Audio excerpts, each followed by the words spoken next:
You're being mean, and mean people don't deserve respect. The entire private dining room in the Jang family estate went dead silent.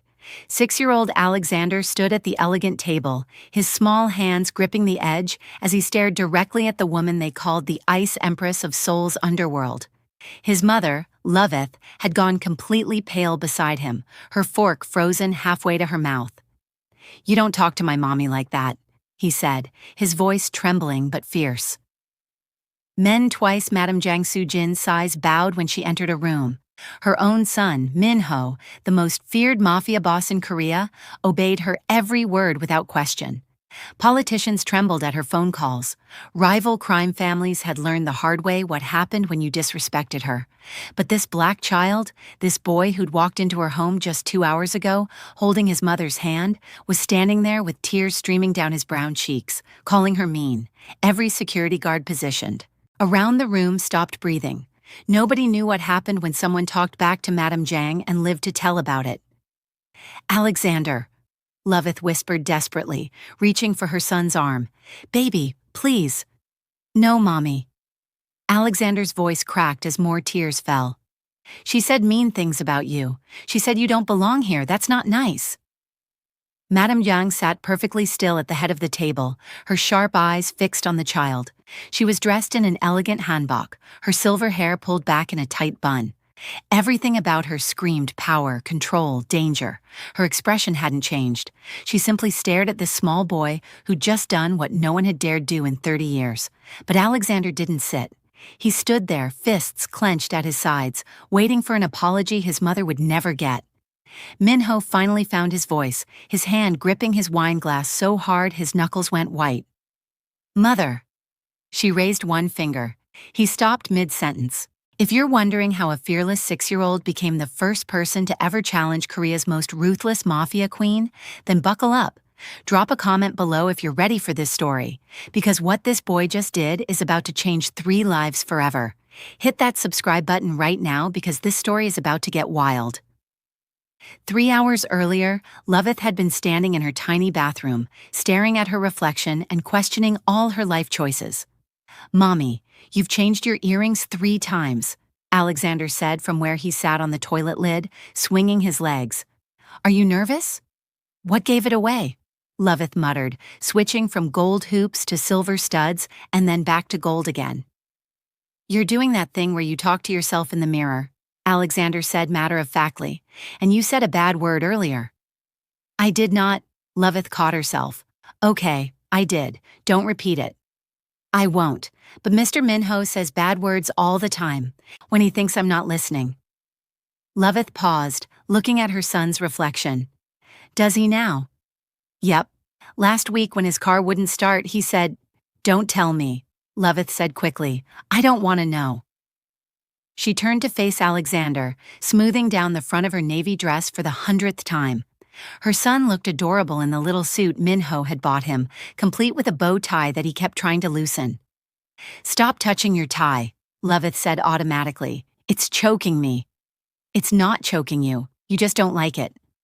"Same thing," Alexander grumbled, but he dropped his hands. Loveth knelt down to his level, taking his small face in her hands. "Listen, baby, tonight is really important. Mr. Minho's mother she's very traditional, very proper. We need to be on our absolute best behavior." "I know," Alexander said, rolling his eyes. "You've told me like 1,000,000 times." "I'm serious, Alexander. This woman," Loveth stopped, choosing her words carefully. "She might not be very nice, but we're going to be polite anyway, okay? Even if she's mean? Especially if she's mean. We kill them with kindness, remember?" Alexander nodded solemnly, then brightened. "Can we get ice cream after?" "You always say I deserve ice cream when I have to do hard things." Loveth laughed despite her nerves. "Yes, baby. After this, you can have all the ice cream you want." 20 minutes later, they were in the back of Minho's Mercedes, gliding through Seoul's nighttime traffic towards certain doom. Okay, maybe not certain doom, but it definitely felt like it. Minho kept glancing at her through the rearview mirror, his expression tight. "You okay?" "Peachy," Loveth lied. "You don't look peachy. You look like you're about to throw up."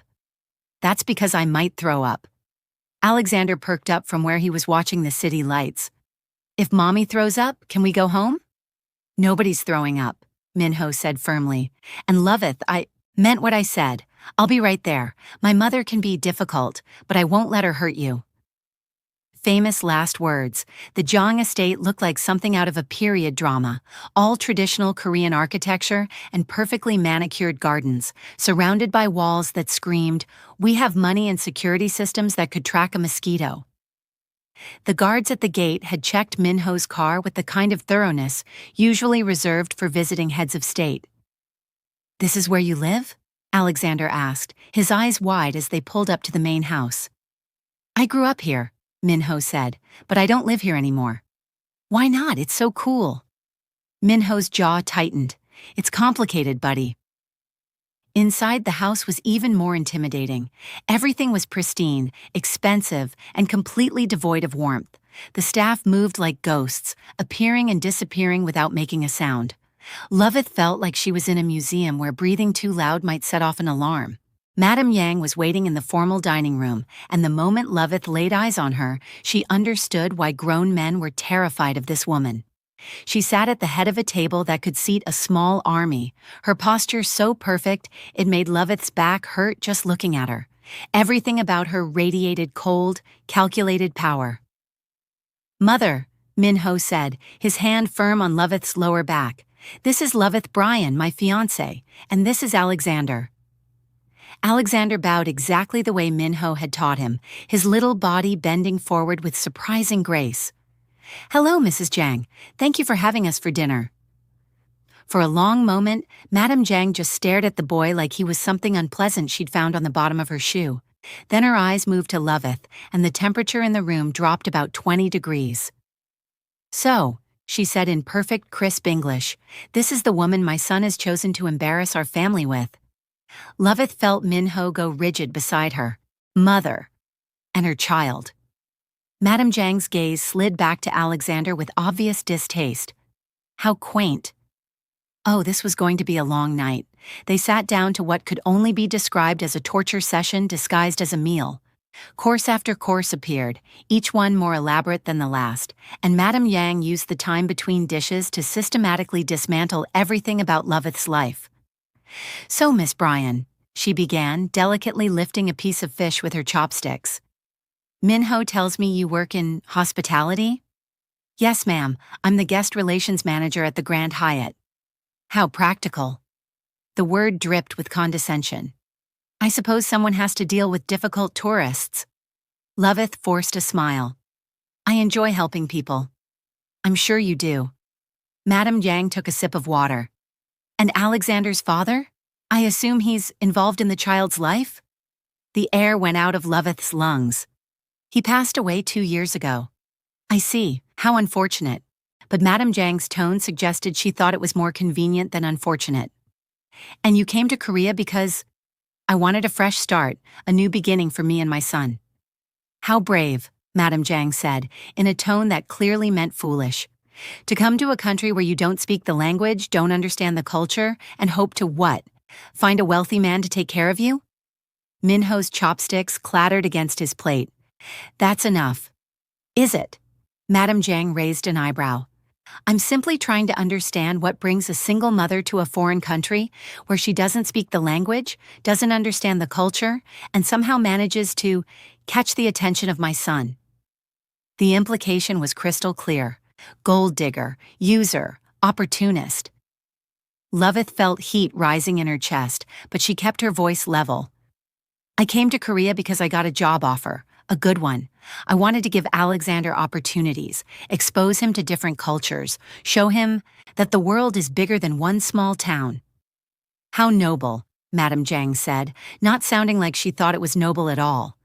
"And you expect me to believe that meeting Minho was simply coincidence?" "Believe whatever you want," Loveth said, her patience starting to fray. "The truth is, the truth whether you believe it or not." Madame Jang's eyes narrowed. "The truth is that you're a divorced single mother." "Widowed," Loveth corrected sharply, "who saw an opportunity and took it. My son is one of the most powerful men in Seoul. Of course you'd want to secure him for yourself and your child." Alexander's head popped up from his plate. Mr. Minho wanted to be with us. He asked Mommy out first. Alexander, Loveth said gently, putting a hand on his arm. Eat your dinner, baby. But Madame Yang was looking at Alexander now with something like curiosity mixed with contempt. You call him Mr. Minho. How formal, almost as if he's not really family. He's my friend, Alexander said, his chin lifting defiantly. And he makes my mommy happy. Does he? Because from where I'm sitting, your mother looks quite uncomfortable, almost as if she knows she doesn't belong here. That's when Minho stood up, his chair scraping loudly against the floor. Every person in the room, staff, guards, everyone, went completely still. I said that's enough. His voice carried the kind of authority that made Loveth's skin prickle. This wasn't the Minho who bought Alexander ice cream and watched cartoons on her couch. This was the man who ran one of Seoul's most feared organizations. Madame Jang looked up at her son with raised eyebrows. Sit down, Minho. You're being dramatic. No, you're being cruel. Minho's hands were clenched at his sides. Loveth came here tonight as my guest, as my fiancé, and you've done nothing but insult her from the moment she walked through that door. I'm simply being honest. You're being mean. Alexander suddenly shouted, and then he was standing too, his little hands gripping the edge of the table, tears streaming down his face. You're saying mean things about my mommy, and that's not okay. The silence that followed was so complete, Loveth could hear her own heartbeat thundering in her ears. Madame Yang stared at Alexander, her expression shifting from shock to something Loveth couldn't quite read. No one moved, no one breathed. Alexander, Loveth whispered, reaching for him. Baby! But Alexander shook her off, his voice breaking as he continued. My mommy is the best person in the whole world. She works really hard, and she takes care of me, and she's nice to everyone even when they're mean to her. And Mr. Minho loves us, and we love him, and you're just being mean, and mean people don't deserve respect.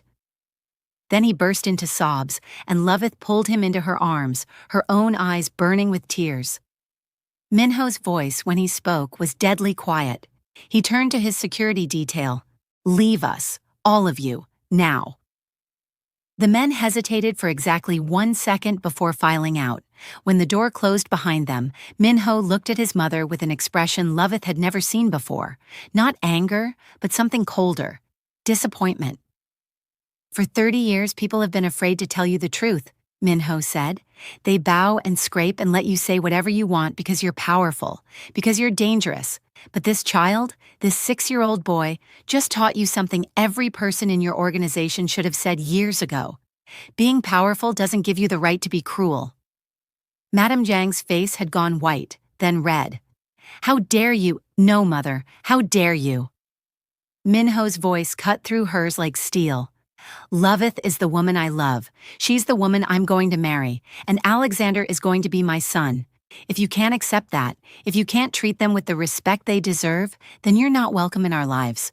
The silence that followed was deafening. Loveth sat frozen, her hand gripping Alexander's so tight she was probably hurting him. She'd never expected this, never expected Minho to choose them so publicly, so completely. Madame Yang's face had gone pale. The worst part is that I brought them here hoping, stupidly, foolishly hoping, that you might see what I see.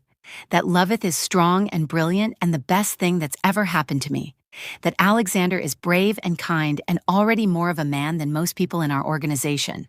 But instead, you treated them like they're beneath you. He walked over to where Loveth sat holding Alexander, and he crouched down, taking the boy's tear-streaked face in his hands, pulling the boy into a tight hug. You, he said, his voice rough, are the bravest person I know. Alexander sniffled against Minho's shoulder. I didn't like how she talked to Mommy. I didn't like it either, Minho said, and you did exactly the right thing by standing up. For her.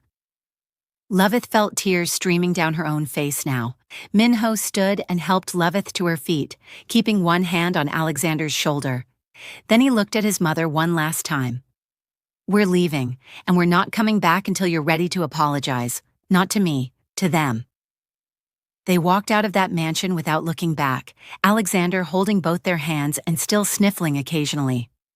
As they drove away, Loveth watched the estate disappear in the rearview mirror and wondered if she'd just witnessed the end of Minho's relationship with his mother, or possibly the end of her relationship with Minho.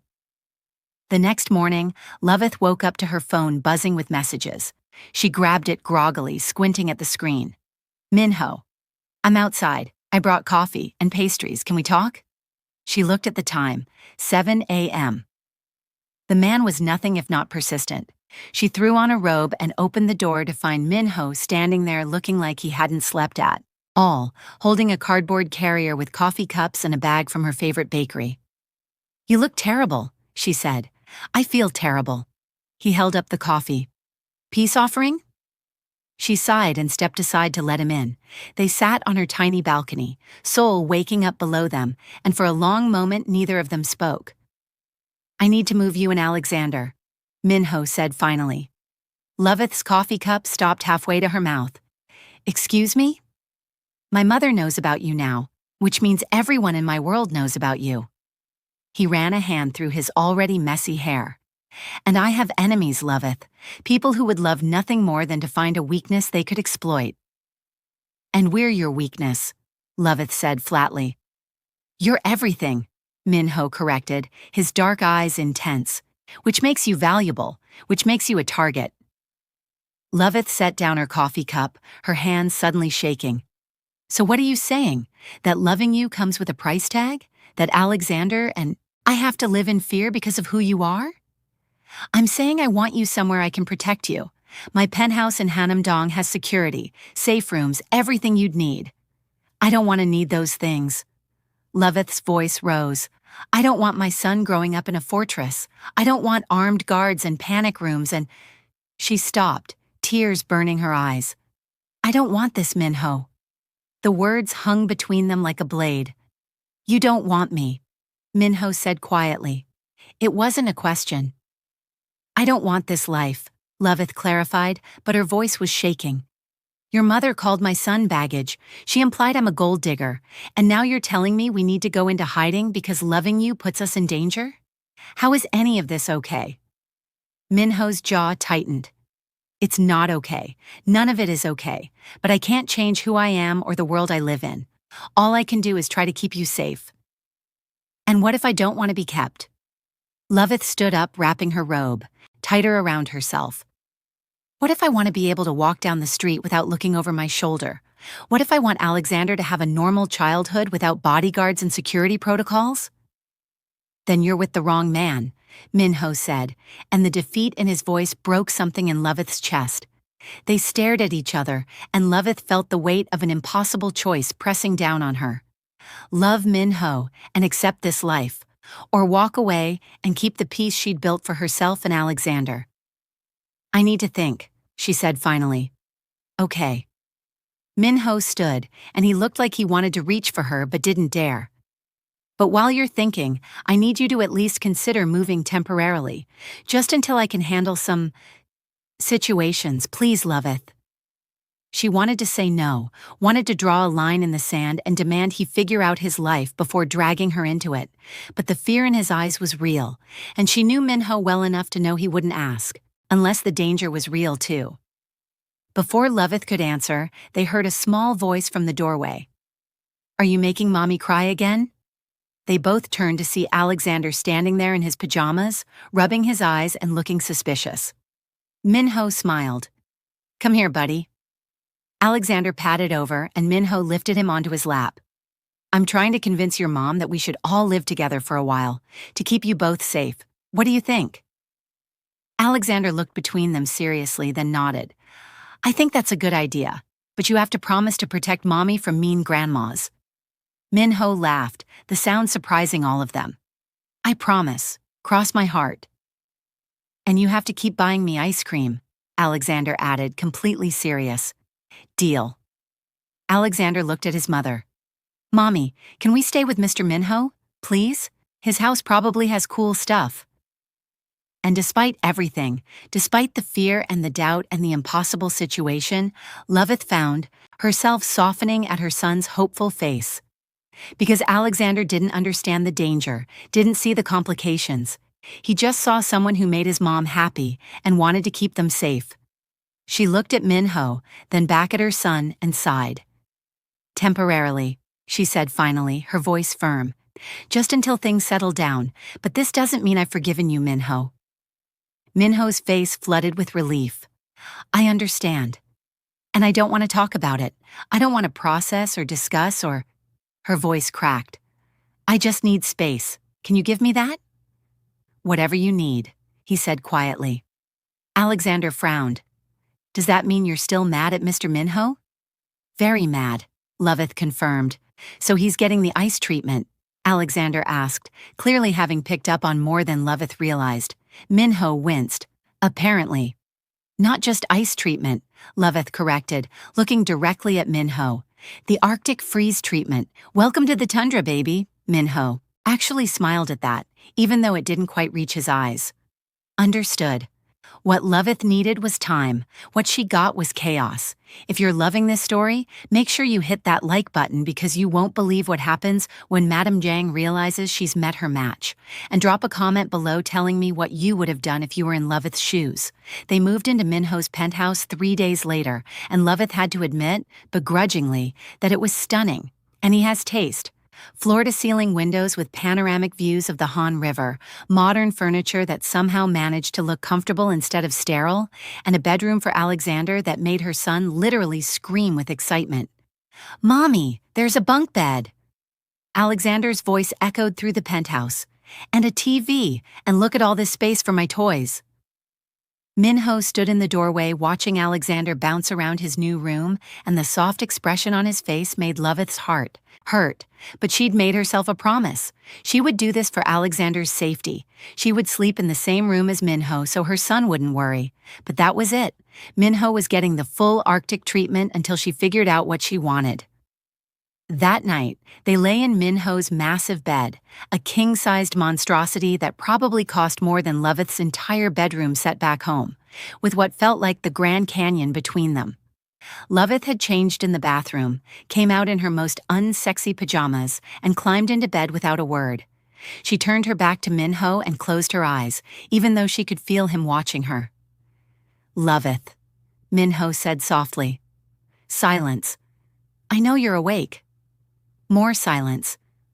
I just want you to know that I'm sleeping, Loveth said flatly. You just talked. In my sleep. Leave me alone. She heard Minho sigh in the darkness. Okay, good night, Loveth. I love you. Every fiber of her being wanted to say, I love you too. But she bit her tongue and said nothing, and after a few minutes, she heard Minho's breathing even out. She didn't sleep much that night. The silent treatment continued for days. Loveth was a master at it. She'd perfected the art of being polite but completely distant.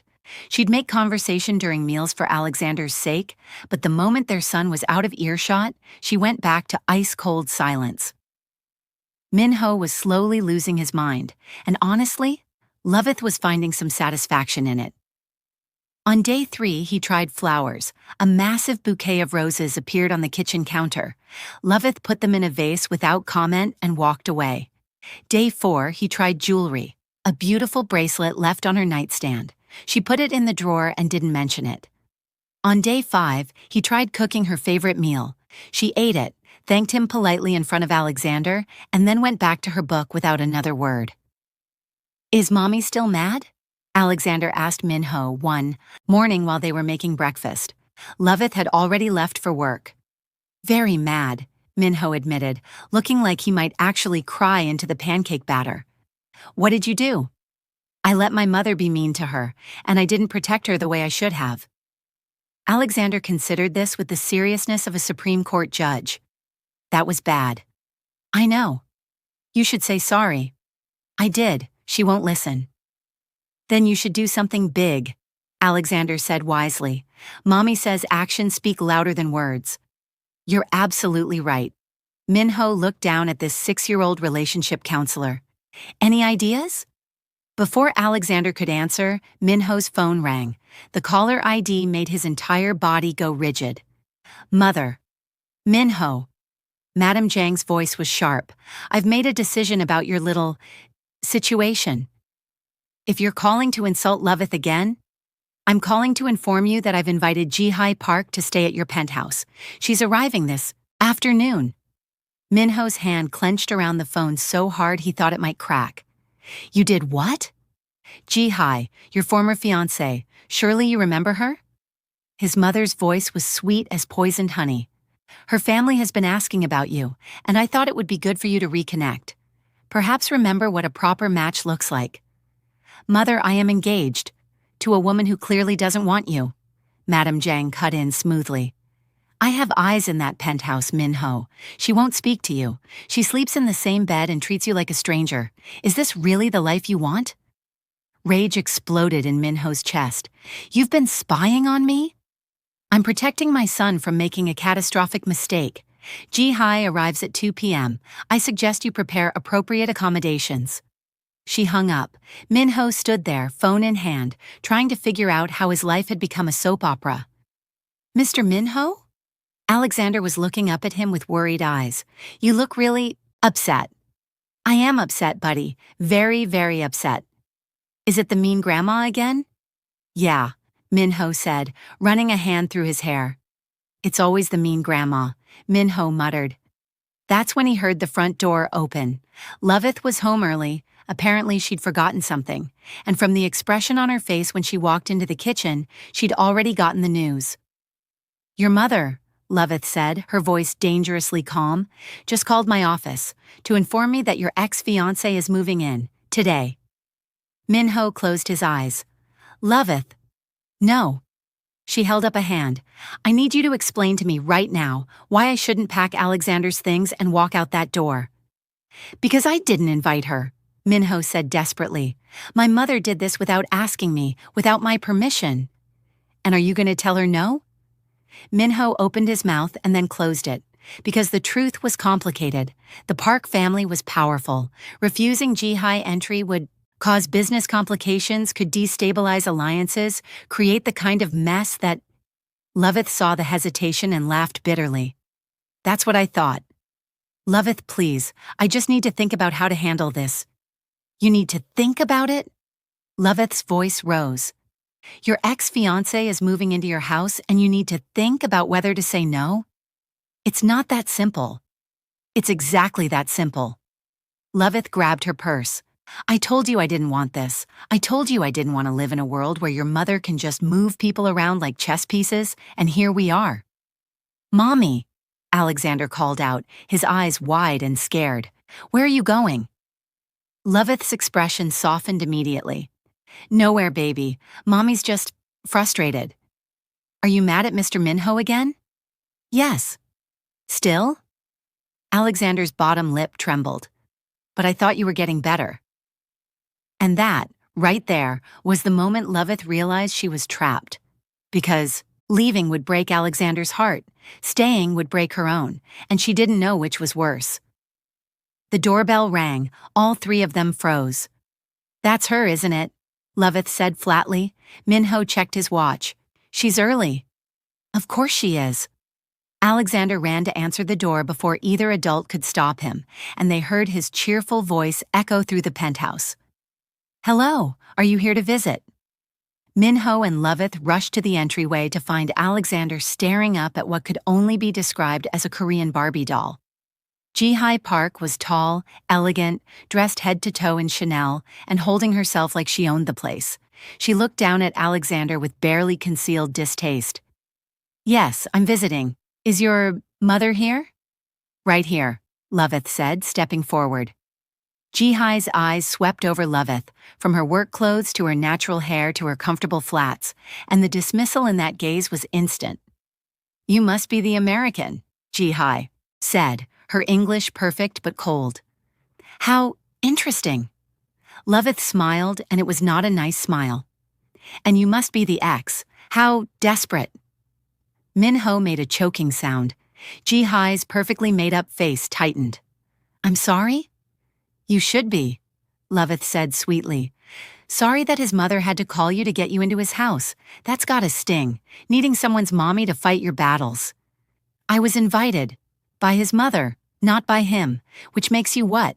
A house guest he didn't want, a scheme he didn't ask for. Loveth tilted her head. How does it feel knowing that even with your designer clothes and your family connections, you still can't get a man who actually wants you? The room went deadly silent. Jihi's face had gone white, then red. How dare you? How dare I what? Tell the truth. Loveth stepped closer, and despite being several inches apart, she somehow made Jihi step back. Let me make something very clear. I don't care who your family is. I don't care what arrangements were made years ago, and I definitely don't care that his mother sent you here to try to make me leave. Loveth, Minho tried to interject. No, let me finish. Loveth's eyes never left Jihi's face. Minho is mine, not because I trapped him or used him or whatever story you've been told, but because he chose me. Every single day he chooses me and my son, and that drives you crazy, doesn't it? That a single mother from Texas with no connections and no perfect pedigree somehow won the heart of the man you couldn't keep? Jihi's mouth opened and closed like a fish. So here's how this is going to go. Loveth continued, her voice deadly calm. You can stay here. Madam Jang already arranged it, and I'm sure backing out would cause all sorts of political problems. But if you think for 1 second that you're going to come between me and Minho, you're even more delusional than I thought. She turned to Minho, who was staring at her like he'd never seen her before. I'm still mad at you, she said. We'll talk later. Then she swept past Jihi, grabbed her forgotten folder, and walked out the door, leaving 3 stunned people in her wake. Your fiancé is terrifying, Jihi said faintly. I know, Minho said, and he sounded oddly proud. Isn't she amazing? Alexander tugged on Jihi's designer bag. Miss, are you really staying here? Yes? Okay. Alexander smiled angelically. Just so you know, weird things happen in this house. Things go missing. Food gets interesting. Alarms go off at strange times. Just thought you should know. Then he skipped away, humming to himself, and Jihi looked at Minho with growing horror. Was that a threat? That, Minho said, was a warning. If you're loving Loveth's energy right now, you need to hit that subscribe button because it's about to get even better. Drop a comment telling me who you think is going to win this battle, and stick around because Alexander is about to make Jihi's life absolutely miserable in the funniest way possible. That first night was a disaster of epic proportions. Jihi had moved in with 3 Louis Vuitton suitcases, a personal assistant who took one look at the situation and immediately quit, and an attitude that made Madame Jang look warm and fuzzy by comparison. She'd taken over the guest room, which unfortunately shared a wall with the master bedroom, and spent an hour rearranging furniture and critiquing the decor loudly enough for everyone to hear. Is beige really the best choice for an accent wall? She'd called out. It's so 2015. Loveth, who was helping Alexander with his homework in the living room, had smiled sweetly. You know what else is 2015? Chasing after your ex, but here we are. Minho had choked on his coffee. Dinner was even worse. Jihi had insisted they all eat together, to get to know each other better. And Minho, trapped between wanting to throw her out and not, wanting to cause an international incident with the Park family, had reluctantly agreed. They sat around the table like the world's most dysfunctional family. Alexander sat between Loveth and Minho, swinging his legs and eyeing Jihi with open suspicion. Jihi sat across from them, looking like she was posing for a magazine spread even while cutting her steak. So Loveth, Jihi said, taking a delicate sip of wine, Minho mentioned you work in hospitality? Guest relations, Loveth said, at the Grand Hyatt. How lovely. You must meet all sorts of interesting people. The way she said interesting made it sound like a disease. I do, Loveth agreed. Just yesterday, I helped a woman who was convinced her suite wasn't good enough. Turned out she just had unrealistic expectations and an overinflated sense of self-importance. Jihi's smile froze. Funny how that happens, Loveth continued innocently. Some people just don't understand that you can't always get what you want, no matter how much you whine about it. Minho was gripping his fork so hard his knuckles were white, and Loveth couldn't tell if he was trying not to laugh or trying not to scream. And what do you do, Miss Jihi? Alexander asked, his voice sweet as sugar. Jihi turned to him with a patronizing smile. I manage my family's art gallery. We showcase very important contemporary Korean artists. So you hang up pictures? Alexander asked. It's much more complex than that. But mostly you just hang up pictures and tell people they're good? Jihi's eye twitched. It's called curation. My mommy helps people when they're sad or scared or lost, Alexander continued, completely steamrolling over her. She makes them feel better. What do you do that makes people feel better? There was a beat of silence, and then Jihi's smile turned sharp. Well, I provide cultural enrichment. Not everyone can appreciate art, of course. It requires a certain level of sophistication. Oh, Alexander said, nodding seriously. So you help fancy people look at fancy pictures. That's nice, I guess. Loveth bit her lip to keep from laughing, and Minho had to excuse himself to check on something in the kitchen, which definitely wasn't him trying not to crack up. Minho and I used to attend gallery openings together. Jihi continued when Minho returned, looking at him with doe eyes that made Loveth want to throw something. Do you remember that exhibition at the Seoul Museum of Art? You said my analysis of the installation pieces was brilliant. That was 5 years ago, Minho said flatly. Was it? Time flies when you're with someone who truly understands you. Jihi reached across the table like she was going to touch Minho's hand. Loveth's fork hit her plate with a loud clink. Alexander, bedtime. But Mommy, I'm not. Now please. Alexander recognized that tone, the one that meant Mommy was 2 seconds from doing something. She'd have to apologize for later, and scrambled out of his chair. As Loveth led him away, she heard Jihi's tinkling laugh and Minho's terse, "Don't touch me," and she felt something dark and violent coil in her chest. In Alexander's room, after he was tucked in, her son looked up at her with serious eyes. I don't like her, Mommy. I don't like her either, baby. Why is she here? Loveth sighed, sitting on the edge of his bunk bed. Because Mr. Minho's mother is trying to cause trouble. She thinks if she sends this woman here, I'll get upset and leave. Are you going to leave? No, Loveth said firmly, because I'm not going to let some fancy lady in designer clothes tell me what to do, and neither should you. Alexander's face split into a mischievous grin. So if weird things happen to her stuff, you won't be mad? Alexander, I'm just asking, her son said innocently. Hypothetically.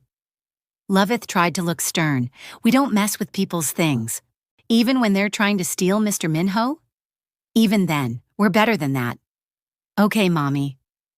Alexander settled into his pillow, and Loveth could practically see the wheels turning in his little head. This was going to be a disaster.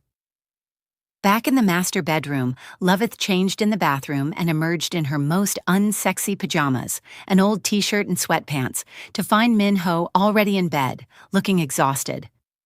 Loveth, he started. She held up a hand. I don't want to talk. Please, just let me. I said I don't want to talk. She climbed into bed, turned her back to him, and closed her eyes. She's leaving tomorrow, Minho said quietly.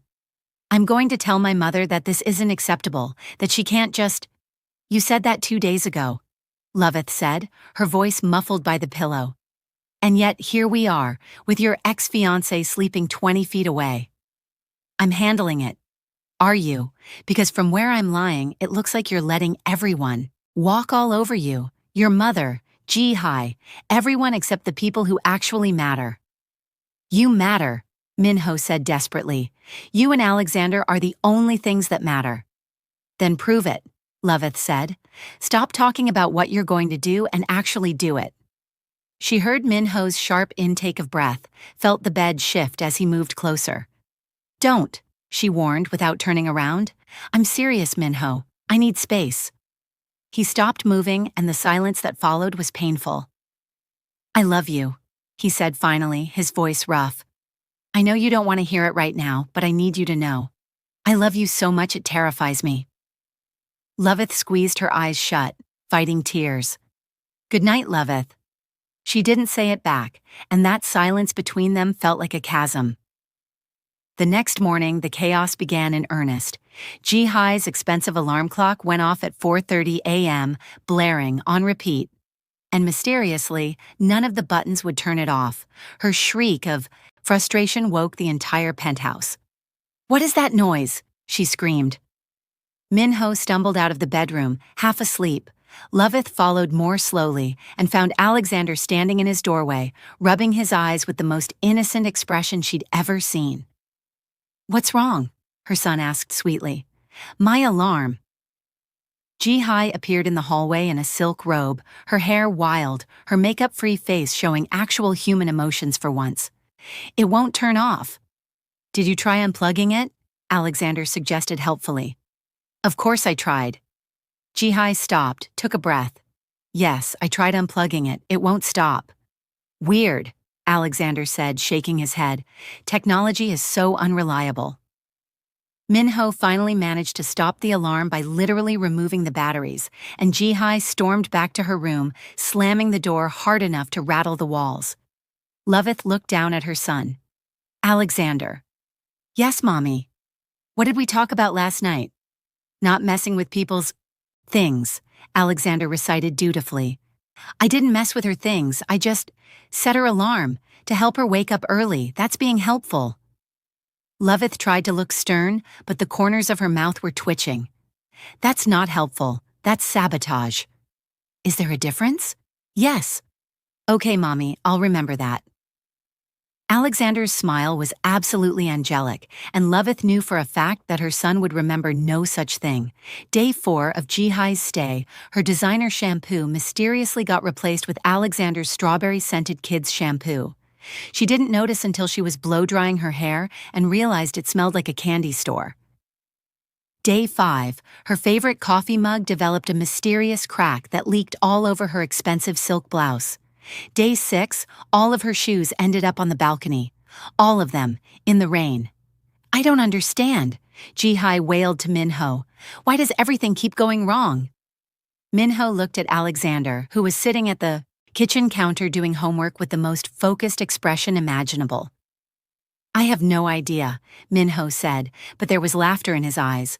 By day 7, Jihi looked like she was about to have a breakdown. Her perfectly curated life was falling apart one designer item at a time, and she couldn't figure out why. That afternoon, Loveth came home from work to find Jihi sitting on the balcony, drinking wine at 3 p.m., mascara running down her face. Loveth paused. She should probably feel bad. Probably. But looking at this woman who'd waltzed into her home trying to steal her man, who'd been condescending and rude and entitled, Loveth felt exactly zero sympathy. Still, she wasn't heartless. "You okay?" she asked, stepping onto the balcony. Jihi looked up, and for the first time, she looked human instead of plastic. "Do I look okay?" Loveth sat down across from her. "Not really, no." "I've been here a week and my entire life is falling apart," Jihi said, taking a long drink of wine. "My clothes are ruined, my things keep disappearing. That child looks at me like I'm the villain in his story." "You kind of are," Loveth pointed out. "I know." Jihi slammed her glass down. "And I hate it. I hate being here. I hate trying to convince a man who clearly loves someone else to love me. I hate—" She stopped, pressing her hands to her face. "I hate everything about this." Loveth blinked. "Then why are you here?" "Because my mother told me to be here." Jihi laughed bitterly. "Because Madam Jang called and said Minho was making a terrible mistake and I could save him from himself. Because I'm almost 30 and my family is obsessed with me marrying the right kind of man. Because I'm so tired of disappointing everyone that when they told me to come here and seduce my ex-fiancee, I just did it." She looked at Loveth with red-rimmed eyes. "I don't even want Minho. Not really. We have nothing in common. We never did. Our mothers arranged an engagement when we were teenagers, and I went along with it because that's what good daughters do." "So why not just leave?" Loveth asked. "Because admitting failure to my mother is worse than actually failing," Jihi said. "Because if I go back and tell her I couldn't get Minho back, she'll never let me hear the end of it. Because I'm trapped in a life I never wanted, and I don't know how to get out." Loveth stared at this woman who'd been making her life hell, and suddenly saw her clearly for the first time, not as an enemy, not as competition, but as another woman crushed under the weight of expectations. "I get it," Loveth said quietly. Jihi laughed. "Do you?" "Yeah, I do." Loveth leaned back in her chair. My whole life I've been told I'm not enough. Not smart enough, not pretty enough, not refined enough. When I moved to Korea, people looked at me like I didn't belong. When I met Minho, his mother looked at me like I was something she stepped in. She does that to everyone, Jihi muttered. But I'm still here, Loveth continued. You know why? Because I decided that what other people think doesn't matter. My mom's opinion, Madame Jang's opinion, random strangers' opinions, none of it matters. The only opinions that matter are mine and Alexander's. And Minho's, I guess, since I'm marrying him. Jihi was quiet for a long moment. Your son really hates me, doesn't he? Oh, definitely. He's been systematically destroying your life for days. I knew it. Jihi actually smiled through her tears. The alarm clock wasn't an accident, was it? Not even a little bit. He's terrifying. He's protective, Loveth corrected, and honestly, I respect it. They sat in silence and then Jihi said, I'm sorry for all of this, for moving in, for trying to get between you and Minho, for being me. Loveth wanted to stay mad, wanted to hold on to her righteousness, but looking at this woman who was just as trapped as Loveth had once been, maybe we should be friends instead of enemies, Jihi suggested, because honestly, Madame Jang is the real enemy here. Loveth considered this. You know what? You're right. They clinked glasses. Loveth had grabbed a soda, and just like that, the entire dynamic shifted. Over the next few days, Minho watched in complete bewilderment as his ex-fiancee and his actual fiancée became friends. They had coffee dates together, sat on the balcony laughing about God knows what. And every time Minho tried to ask what was going on, they'd just smile mysteriously and change the subject. I don't understand women, he told his second-in-command, a man named Tae-yang who'd been with him for 15 years. No man does, boss, Tae-yang said wisely, but when they team up, run. They're not teaming up, they're just debonding? That's the same thing, and if I were you, I'd be very worried. Why? Because women who bond over shared trauma, namely dealing with difficult mothers, become unstoppable. Minho groaned. The situation came to a head when Madame Jang called Jihi to check on her progress. How is the plan going? She asked. Jihi had put the phone on speaker. Loveth was sitting right there, painting Jihi's nails a bold red while Alexander played on his tablet nearby. Oh, it's going wonderfully, Jihi said, winking at Loveth. Minho and I have been spending so much time together. This was technically true. They'd spent time together, along with Loveth and Alexander, as a very weird, very dysfunctional family unit. Excellent, Madame Jang said, satisfaction dripping from her voice. And the American? Oh, she's been very accommodating. I think she's starting to realize she doesn't belong here. Loveth had to stuff her fist in her mouth to keep from laughing. Good, good. Keep pushing, Jihi. Minho will see reason soon. Oh, I'm sure he will, Jihi said, barely keeping the laughter out of her voice. I'm sure. He'll see all sorts of things very clearly. After they hung up, all three of them, Loveth, Jihi, and Alexander, burst into giggles. Your future mother-in-law is diabolical, Jihi said. Tell me about it, Loveth groaned. But you know what? I think it's time we showed her exactly what happens when you underestimate women. Jihi's eyes lit up. What did you have in mind? How do you feel about a very public, very visible shopping trip? With photos? I love it. Let me call my photographer friend. Your what? Jihi grinned. Just trust me. The next day, Loveth and Jihi hit every luxury shopping district in Seoul. They tried on ridiculous outfits, laughed loudly enough to turn heads, and made sure to be seen by everyone who mattered in Seoul's social circles. Jihi's photographer friend turned out to be a society photographer whose Instagram account was followed by half of Seoul's elite. By evening, photos of Minho's fiancés shopping together were all over social media. The captions ranged from unexpected friendship alert to plot twist of the century to when your ex and your current partner become besties. Minho's phone started ringing off the hook. He came home that evening looking shell-shocked. What did you two do? Loveth and Jihi were on the couch in face masks, watching K-dramas and eating popcorn. They looked up innocently. Shopping, Loveth said. Why? My mother has called me 8 times. She's losing her mind. Is she? Jihi examined her nails. That's unfortunate. She's demanding to know what's going on, why you two are suddenly best friends, and whether I've lost complete control of my life. Have you? Loveth asked sweetly. Minho stared at them, and then he started laughing. Deep, genuine laughter that made his whole body shake. You two are absolutely evil, he said. We prefer strategic, Loveth corrected. I'm so confused right now, Minho admitted, running a hand through his hair. But also kind of impressed, and definitely terrified. Good, both women said in unison. Alexander wandered in from his room, took one look at the scene, and nodded approvingly. This is much better. Are we keeping Miss Jihi? Just until I find my own place, Jihi said, ruffling his hair. But your mom and I are friends now. Good, Alexander said seriously, and I think we should have a party. A party? Minho raised an eyebrow. Yeah, to celebrate that the mean grandma's plan didn't work and Mommy isn't mad anymore, and Miss Jihi found her own boyfriend. Wait, what? Loveth and Minho said in unison. She met a guy at the coffee shop yesterday, Alexander said matter-of-factly. He has nice hair, she showed me pictures. Loveth made a mental note to get all the details from Jihi later. Does that mean you'll stop trying to steal Mr. Minho? I was never really trying to steal him, Jihi admitted. I was just doing what I was told, but I'm done with that now. Alexander considered this seriously. Okay, then I'll stop putting bugs in your stuff. That was you, Jihi shrieked, but she was laughing. Obviously, Alexander said. Like this should have been clear all along. That night, after Alexander was asleep and Jihi had retreated to her room, Loveth and Minho finally had a real conversation. They sat on the balcony, Seoul glittering below them, and for the first time in 2 weeks, Loveth didn't immediately turn away when Minho tried to talk. I'm sorry, he said quietly.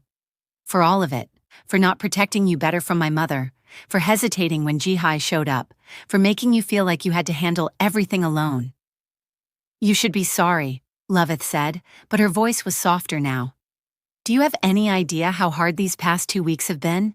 Sleeping next to you and pretending I don't love you? Watching you try so hard to fix things and not being able to tell you it's working?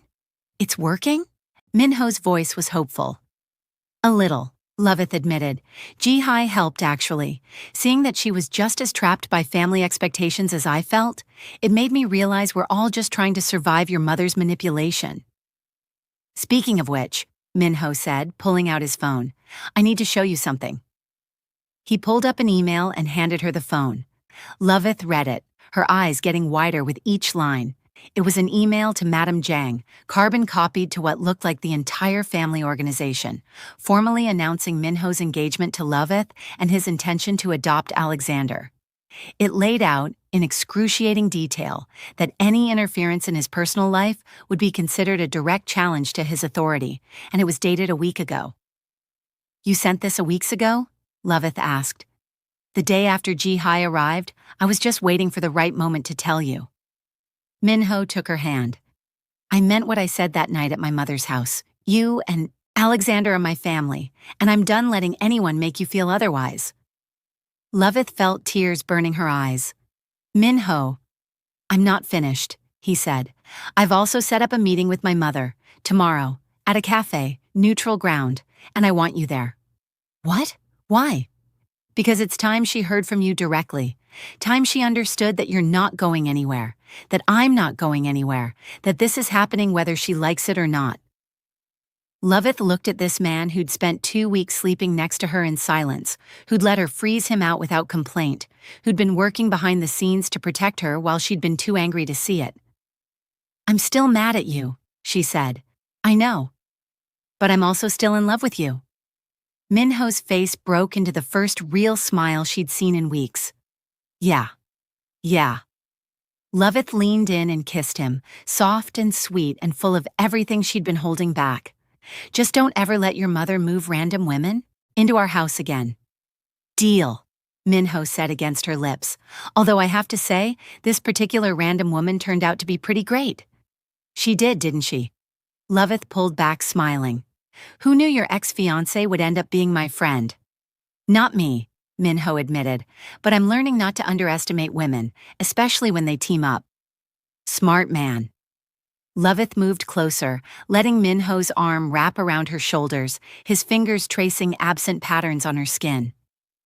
I should have protected you better, Minho said quietly. From my mother, from Jihi, from all of it. You can't protect me from everything, Loveth said, but you can stand beside me when things get hard. You can choose me, loudly and publicly, even when it's difficult. I'll choose you every time, Minho promised, even when my mother loses her mind, even when my entire organization questions my judgment, every single time.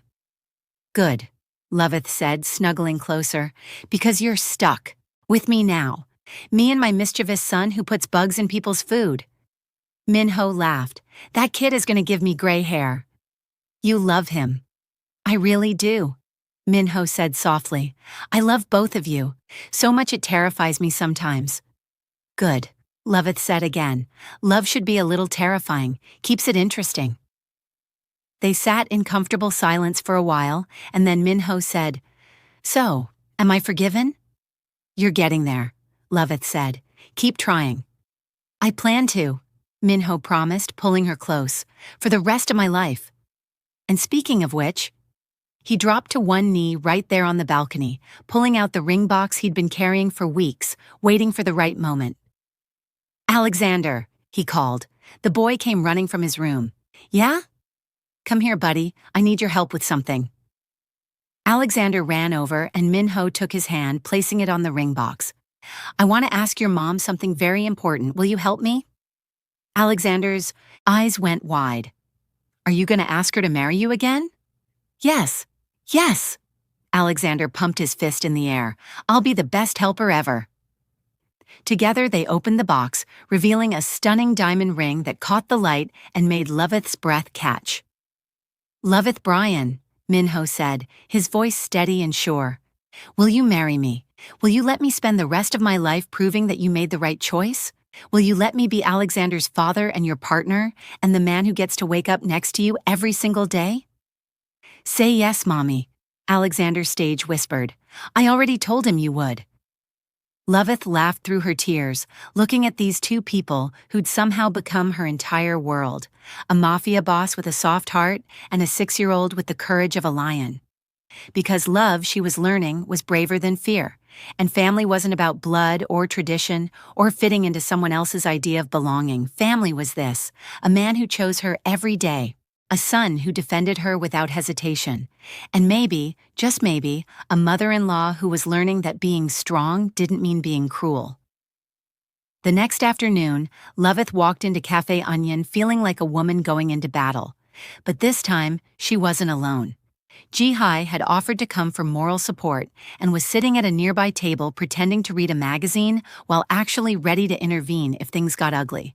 And Minho was right beside her, his hand warm in hers. Madame Yang sat in her usual corner booth, looking perfectly composed except for the tightness around her eyes. You brought her, she said to Minho, disapproval dripping from every word. She's my fiancée, Minho said firmly. Where I go, she goes.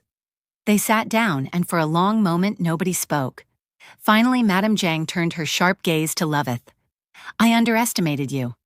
Yes, Loveth said. You did. Jihi was supposed to remind Minho of what a proper match looks like. Instead, she became your... Madame Jang struggled with the word. Friend? She did, Loveth confirmed. Turns out we have a lot in common. Such as? Such as dealing with controlling mothers who think they know what's best for their children. Loveth leaned forward. Here's what I think happened. You spent your whole life being strong because that's how you survived.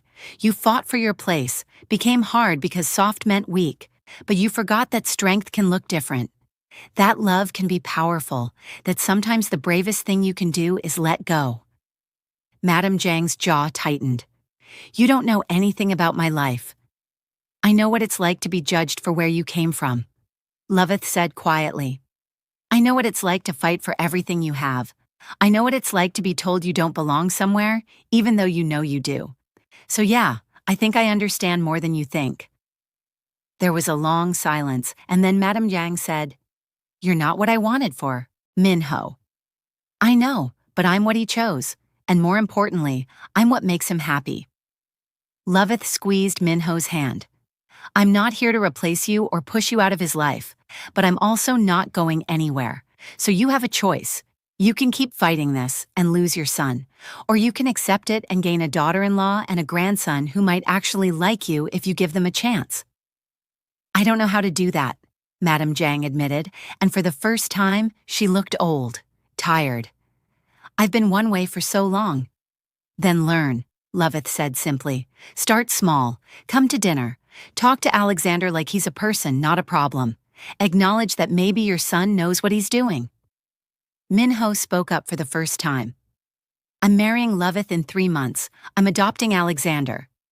This is happening, Mother. The only question is whether you'll be part of it. Madame Jang looked between them, and something complicated crossed her face. 3 months? 3 months, Minho confirmed. That's very soon. We've waited long enough, Minho said firmly. There was another long pause, and then Madame Jang did something neither of them expected. She smiled, not warmly, but not cruelly either. You remind me of someone, she said finally. My mother, she was from Busan, from nothing. When she married my father, his family treated her exactly the way I treated you, like she was dirt they'd tracked into their clean house. Loveth blinked. She hadn't expected this. She took it for years, Madame Jang continued. The insults, the dismissal, the constant reminder that she didn't belong. And then one day, she'd had enough. She stood up to my grandmother in front of the entire family and told her that cruelty dressed up as tradition was still just cruelty. What happened? Loveth asked. My grandmother never spoke to her again, but my mother didn't care. She'd found her voice, and she never lost it again. Madame Jang's expression shifted into something complicated. I swore when I married into power that I would never be weak like that, never let anyone make me feel small. I became hard because I thought that's what survival looked like.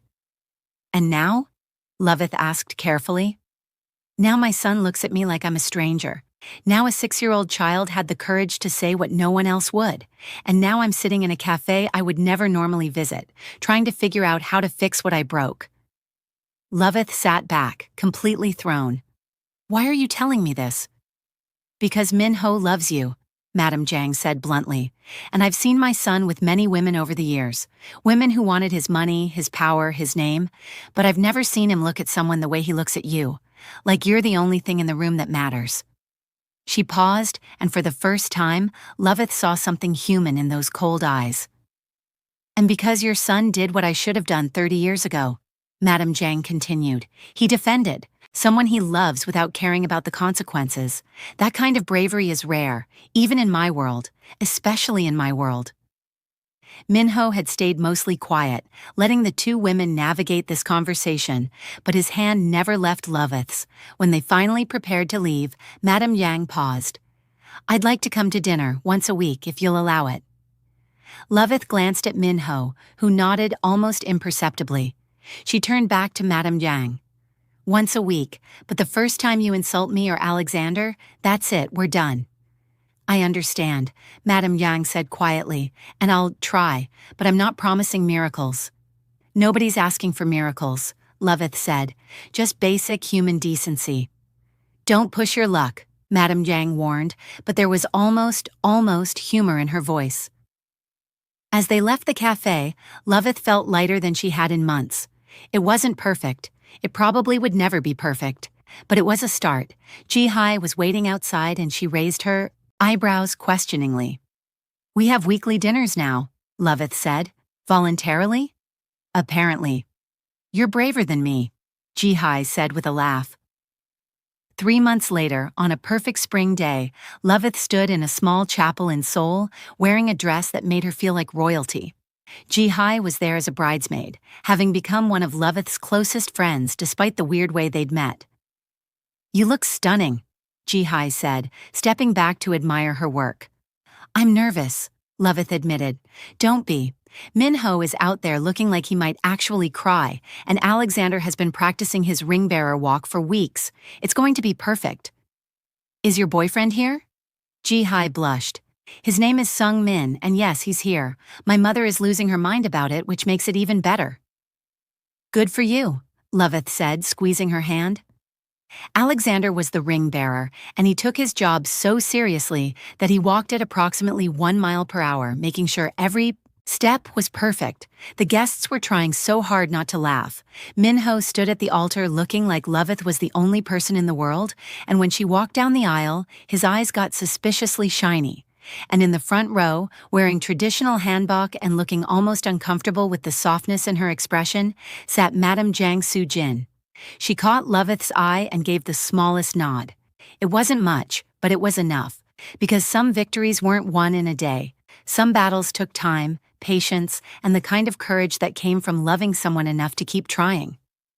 As Minho took her hand and Alexander beamed up at both of them, Loveth realized something important. She'd been right to be afraid, right to protect herself and Alexander, right to demand respect and dignity, but she'd also been right to take the chance, to fight for this, to believe that love could be bigger than fear, stronger than tradition, braver than doubt. Ready? Minho whispered, as the ceremony began. Ready, Loveth whispered back. And together, with Alexander between them and a future full of chaos and love, and probably more schemes from Madame Young, but also weekly dinners where they were slowly, painfully becoming a real family, they said, I do. Because this was their family now, messy, imperfect, absolutely worth everything. If this story made you laugh, warmed your heart, or had you rooting for Loveth the whole way through, then smash that subscribe button right now. Drop a comment and tell me what you think family dinners with Madame Jang are going to look like, because I have a feeling Alexander is going to keep everyone on their toes. And also, he's going to give Minho a serious run for his money. Before you go, check out the next video where we explore what happens when Alexander accidentally tells his entire class that his new dad makes bad people disappear for a living. Trust me, you do not want to miss that chaos. See you in the next story.